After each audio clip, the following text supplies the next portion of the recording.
The food arrives at exactly the same time every day. No choices.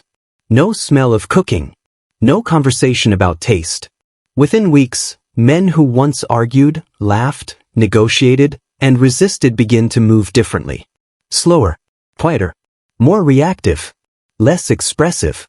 There is no announcement, no experiment label, no warning. Yet across prisons in the United States, the United Kingdom, and Europe, researchers have documented something unsettling. When control over nutrition disappears, behavior changes first, personality follows. This documentary contains descriptions of prison conditions and violence for educational purposes based on verified sources. Viewer discretion is advised. For more deep research of prison documentary like this, don't forget to like, comment, and subscribe. This is not a story about bad meals.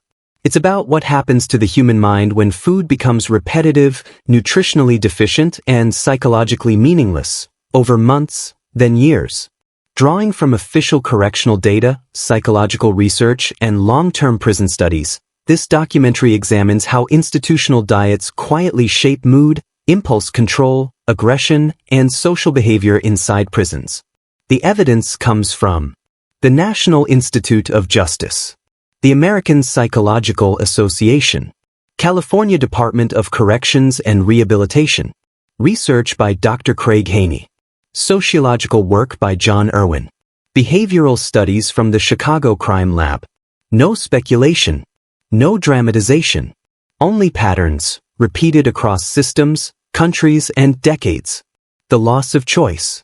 In free society, food is invisible.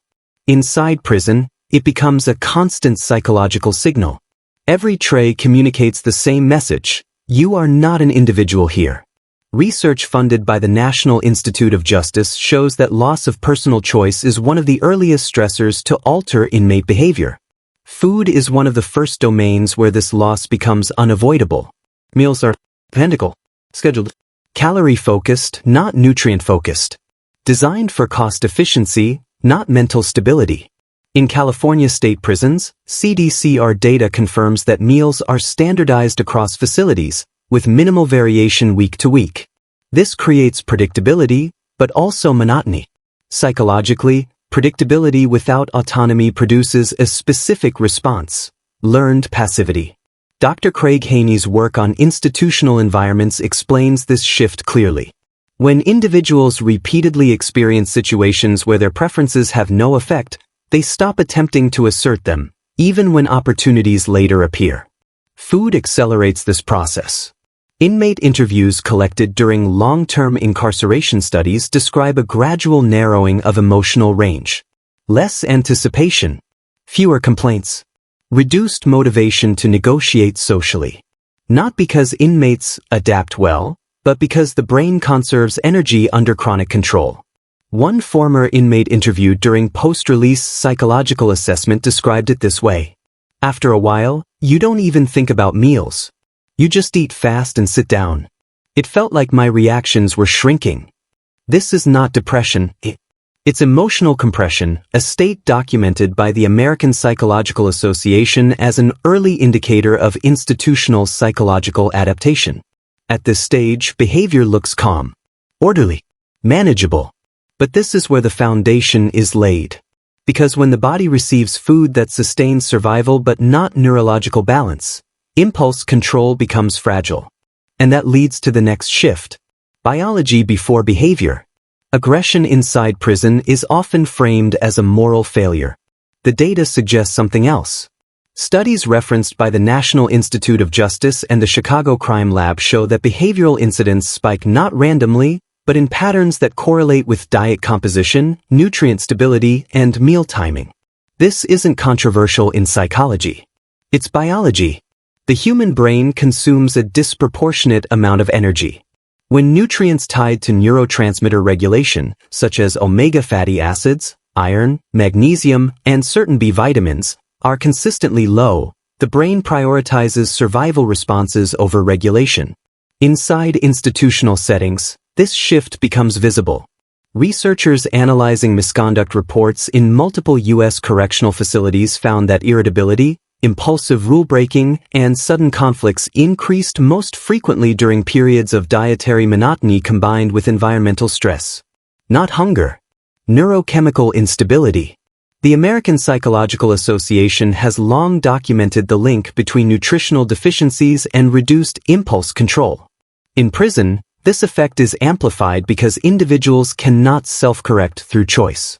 An inmate in a Midwestern facility, interviewed during a behavioral assessment project connected to the Chicago Crime Lab, described the change this way. Little things started setting me off. Not fights at first. Just snapping. Saying things I wouldn't normally say. Importantly, this shift didn't align with disciplinary history. Men with no prior violence records exhibited the same irritability patterns as those with long records. That finding matters. It suggests environment-driven behavior, not personality-driven behavior. John Irwin's sociological research on prison adaptation describes this phase as reactive survival mode, a state where emotional regulation becomes secondary to constant alertness. Food plays a subtle role here. When meals are high in refined carbohydrates, low in stabilizing nutrients, consumed rapidly in stressful environments, blood sugar fluctuations increase, cognitive patience decreases. The result isn't constant violence. It's shortened thresholds. And shortened thresholds change social dynamics. Minor misunderstandings escalate. Neutral interactions feel confrontational. Silence becomes safer than dialogue. Correctional officers often interpret this as attitude. Psychology recognizes it as neurobehavioral strain. By this stage, the transformation is no longer quiet. But it still isn't obvious. Because the most significant change hasn't happened yet. That comes when these biological shifts begin to reshape identity itself. The shrinking self. Long-term incarceration does not erase identity. It compresses it. Dr. Craig Haney's research on prolonged institutional exposure documents a phenomenon he calls identity narrowing, where individuals lose complexity in how they perceive themselves and others. Food contributes to this in ways rarely discussed. In environments where meals lack variety, cultural food identity is erased. Eating becomes mechanical rather than social. The act of nourishment loses symbolic meaning. In free society, food connects people to memory, culture, family, and time. Inside prison, it becomes a transaction. Over years, this matters. Former inmates interviewed during post-release evaluations described difficulty reconnecting with ordinary eating rituals. Sitting at a table, choosing meals, eating slowly, sharing food socially. One participant stated, "I didn't feel hungry the same way anymore. I felt empty, but not physically." This aligns with APA findings linking long-term institutional diets to emotional detachment, not because of calorie intake, but because of sensory deprivation. The brain adapts by lowering expectation. And lowered expectation changes identity. People stop imagining futures. Stop planning. Stop anticipating pleasure. This is not hopelessness. It's adaptive numbness. And it becomes dangerous after release. Because when a person conditioned to emotional flatness re-enters a world filled with choice, stimulation, and unpredictability, the nervous system struggles to recalibrate. This is where recidivism risk quietly increases. Not due to criminal desire, but due to psychological disorientation. The system often labels this failure to adjust. Psychology calls it maladaptation after prolonged control. And food is one of the earliest conditioning tools that taught the brain to expect nothing. Release does not end the conditioning. Freedom arrives abruptly. One day, the gate opens. The next, choice returns. But the nervous system does not switch modes on command. Research referenced by the American Psychological Association and long-term outcome analyses supported by the National Institute of Justice show that individuals exiting highly controlled environments experience a spike in anxiety, impulsivity, and emotional overload during the first months after release. Food becomes one of the first stress points. Former inmates frequently report eating too quickly, difficulty recognizing hunger or fullness, emotional detachment from meals, overstimulation in grocery stores or restaurants. These are not habits. They are conditioned responses. Dr. Haney's work describes this as institutional residue, psychological adaptations that remain long after incarceration ends.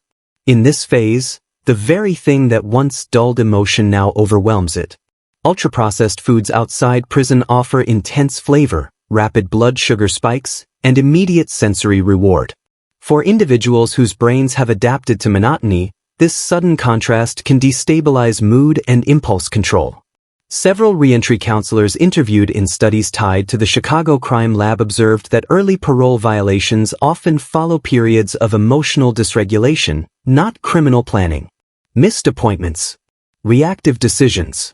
Conflicts triggered by stress. Not because of intent, but because regulation was never retrained. Nutrition rarely appears in reentry programming. Yet the data suggests it should. When the body has spent years learning to survive without balance, freedom itself becomes a stressor. Why this remains invisible?